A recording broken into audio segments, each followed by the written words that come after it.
Me too. Pressing the button. Me too. Done. Okay, I guess we're not really online. We're No. recording this, but hello everybody. How are you guys doing? You know me already. I'm Greg, and then I have a very special guest with us here today. A long year friend, right? Yeah. Alberto, do you quickly want to introduce yourself?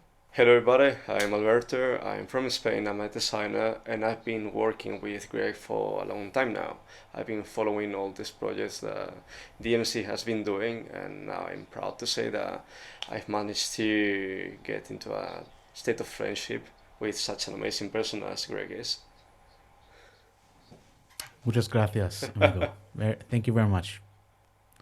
Yeah, I think maybe sooner or later we should make this in a multilingual if it becomes popular, right? This is the first time, obviously, today. So sorry, everybody, if it's going to be a little bit messy. Obviously, we have to learn. But Alberto called me yesterday, and he called me yesterday, and he said, "So how are we going to do this?" And I said, "I don't think we plan a lot. My idea for this should be a relaxed environment, two people from the industry talking, hopefully more later. But most important, of course, you out there, if you have any suggestions, what you want to see in future, let us know. So, Alberto, what do you think about we start talking about some news? Any related car news? What are some of the cars or sport cars recently you saw either in the news or even in social media? Anything special that you saw that kept on your mind in the Yeah. recent few days? So there was something I wanted to talk with you, to discuss rather. I don't know if you saw that Porsche just showcased the new Taycan, the Weissach package for the GT model, and that got me Actually, I have think. not seen this yet. No, So we'll it's put it up here. okay. So it's basically this super sedan that is not a sedan anymore because it loses a lot of weight, including the rear seats. It has over 1,000 horsepower, and it just made the second fastest time for the Nürburgring. And What is it based on? Is it a 992 or is it a always standalone model? the Taycan, the electric car that they have. Okay. Based on the Taycan. Okay. And is it same like the first one that came out with more like a flowing body, or is it recently they had another version with the hatchback, or does It's it look totally different? it's always the same body as the normal coupe four-door version, but they revamped the whole aero. It has some would say gigantic. I say that there's no a big enough wing for that. You can always go bigger, as you know. They changed the I bumpers, they love big changed wings. everything, and they changed also the powertrain. It's still all-wheel drive, but they basically did what the GT3 version of the 911 is for the Taycan. Okay, so let me just recapture very quickly what you just told us. There's a new Taycan. Yeah. Obviously, it has more. Do you know how much more power it has compared with the regular I have it here. Taycan? This one has 1,019 horsepower. The original one Mm. is not as much. I don't know exactly because it's not one. It's not the kind of car that I'm usually interested in. So I just know that the original one is powerful. This is way more powerful. It's interesting though, since we're talking about this, right? So when we had the car, we did a 3D scan, Hmm. and it was actually a Taycan Turbo, and like normally when you have the Porsche 992 or whatever 911, regular one Carrera, and then you have Turbo. Usually, there's some differences in specs or body, Yeah. but then from what I know, and please everybody, and also you Alberto, please correct me if I'm wrong. I think the only difference between the Taycan and the Taycan Turbo is only it has more battery, more distance. Is that correct? I'm not Or is really it sure. actually also more I powerful? think it's also more powerful. I can try to find it here on the Okay. computer. But Yeah, have a look if you can go to Wikipedia. sir, but the point I wanted to get to is it got me thinking about all these super sedans that we've been seeing in the last years. We have the Taycan, we have also the Alfa Romeo Giulia GTA M, we had the Jaguar Project 8, and there've been some in the past. And I'm not really sure which kind of buyer this car is for. Like if you were in the Hmm. market for an electric car, would you go for rather something that you can use daily, or would you go for a race That's a car good version? question. But if you want a race car, why not get a GT3 RS, which is going to be faster and better? Because you are losing what makes the Okay. sedan a sedan. You have four doors, but you only have two seats. And same with Right. I think it's probably we have to start first of all when we're looking at this question. It's a great question, by the way. I love this question. So I'm trying to put myself and please, if you're watching us, obviously you are watching us right now. Please also put yourself into this situation that Alberto just mentioned. Would we buy that kind of car, or what would we expect? Would we get a normal 992 or? So first of all, for me, it's an evangelical question. Is that how you say it in English? Electric or not? Right? And I think right now, if I want to get a Porsche and I took the decision to go electric, I guess there's not too much choice, right? I mean, you could always say no. I wait until I heard this summer there's a 992, a hybrid 992 coming out. Have you heard that? I heard yeah, that just yesterday. yeah, and there's also a Cayman that's going to be full electric. Okay. So Yeah. you can wait That for those one, models. I'm even though again I'm not a fan of the Cayman per se because from my generation when I grew up it's always like we're thinking of Boxster is the cheapest Porsche you can get. It's like, Yeah, and even yeah because that was the Boxster, right? And then the Cayman was supposed to be the coupe version of the Boxster. yeah. So still I know now they're trying to reposition it. I guess like a lightweight, fun car, which is maybe even more. I don't know how to say it, more attractive or whatever, more powerful than 911.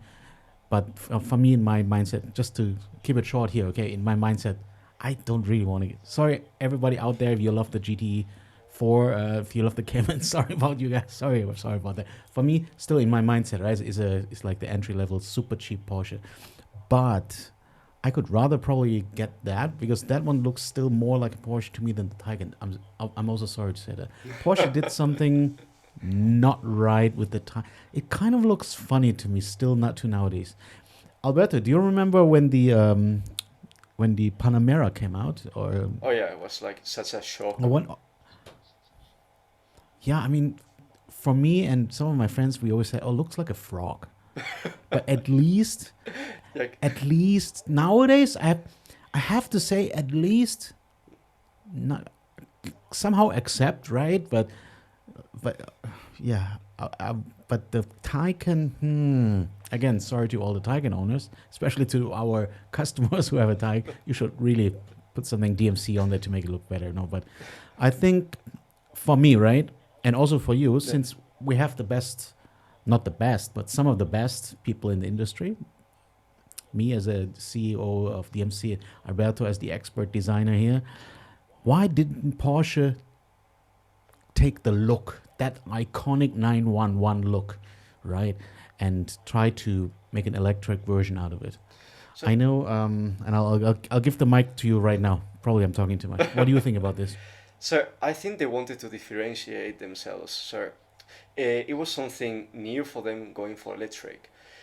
If they wanted to create a new model, making a new style allowed them to keep the 911 shape safe in case it didn't work out. So if you remember the first prototypes for the Taycan, the Gen E, the concept car that they presented, was like this super futuristic car as all electric cars were starting to appear on our feeds. Then they had to tone it down for production. But still, I really believe that if they were to start out with an electric 911, it would suffer the same fate as the electric Audi R8 and the electric AMG GT had. There were cars that Okay, okay. people were like, why would you buy that model when it's slower, Yeah. heavier, and not as sporty? You are getting something that looks like a sports car, and it's not behaving like one. I lo- Very, very quick question, Alberto, and I love the direction this is going. I just very quick let you continue.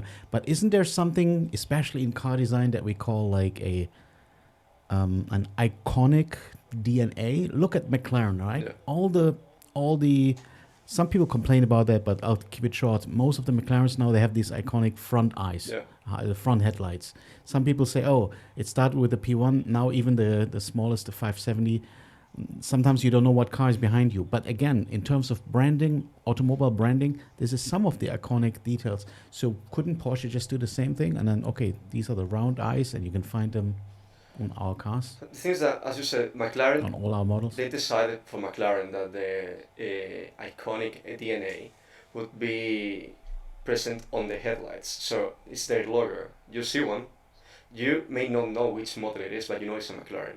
The same way as like the four round rear lights, GTR, or you could recognize a Ferrari because of how the windshield meets the wheel arch. At the same time, with Porsche, it's the side profile. The 911, it doesn't matter which generation it is, you always recognize the side profile. They don't really have a distinctive front since they've changed it so many times, even with the 996, which had the fried egg headlights. Oh, You had big disaster. yeah. Huh? Well, you can grill on me. I wouldn't mind having one, but yeah, the I have one. I had one. I mean, for me, I'm absolutely down. But if it's a 996, please 996 Gen 2. yeah, that's it. Much better the headlights. Yeah, and then also you have like But the slant nose. The slant nose never had Yeah. the headlights. So I love that one too. the only thing that always stays there is the side profile. If you were to do a Taycan True. with that side profile, it will be a 911, and I still believe that they didn't want to do that. Yeah, but why not? Everybody loves the 911. But let's say probably I'm gonna answer my own question. You know, when the we just spoke about when the Panamera came out, but there was another big wow effect when Porsche started to go away from way before the Panamera. Actually, the first non-sport car per se, it was actually that SUV, right? Yeah. What do we call it? The Cayenne. And the first Cayenne, It's ugly. to those of you who remember, it actually had 911 headlights, right? Yeah, well, it had the 996. I think they were. Sort of. Yeah. That's what I mean. Like it had sort of 911 headlights, and then now they quickly put it away. And now that one, true, it has its own DNA now. You know, okay, that's a Cayman, and at least for the. But again, I would probably rather prefer like if Porsche would say, okay, yes, we had those round lights and we kept them for the 911, but then we have these. Can I call them like slightly triangular lights, which we can find on nowadays, even on the Cayman, on the Panamera, they're quite similar, right? If I'm not mistaken. So if we would see at least something like this, I would, yeah. But they have to I try. think what they actually kept was the 4 LED lights, the daylights that they introduced on the race cars. Then they went for the Cayman, Panamera, 911. They all had it, and also the Taycan has them. So I think if you are driving at night and you just see those lights, you can see that it's a Porsche. Maybe that's the direction that they chose to go through. And I think it's I certainly have to go and have a look at that car that you mentioned. I mean, 1,000 horsepower as a Taycan, it sounds really, really interesting. so. I wanted to go back to the topic that we're discussing about this car because, yeah, I said like if you want a Porsche, you get a 911. But I think it also applies to those other cars I was mentioning. Why would you buy a super sedan and then take out the rear seats? I feel like the fun part of owning a sedan, let's say like an RS6, which is an estate, whatever, is that you have a supercar that you can bring your family in. Now, would you get an RS6 without the rear seats? I don't think so. Because at that point you get an True. R8. Maybe that's a good question. Actually, we're trying to make a cut. All videos have to stay 15 minutes, but we can continue after that. But that's a good question. Let me put this up here for the audience. Which version, if you would get an electric Porsche, which version would you get? Would you get the normal Taycan, or would you wait until Porsche launches a 911 electric version? Let us know in the comments below. We're going to try to put up a vote here, something that offers us on the platform. Thank you so much, Alberto, for speaking with me so far. We're going to continue here in a few seconds later for you guys. Probably we're going to continue in the next video, and thank you so much, Alberto, and thank you for everybody who tuned in here today. and we're gonna see you in the next episode. Take care. Bye bye.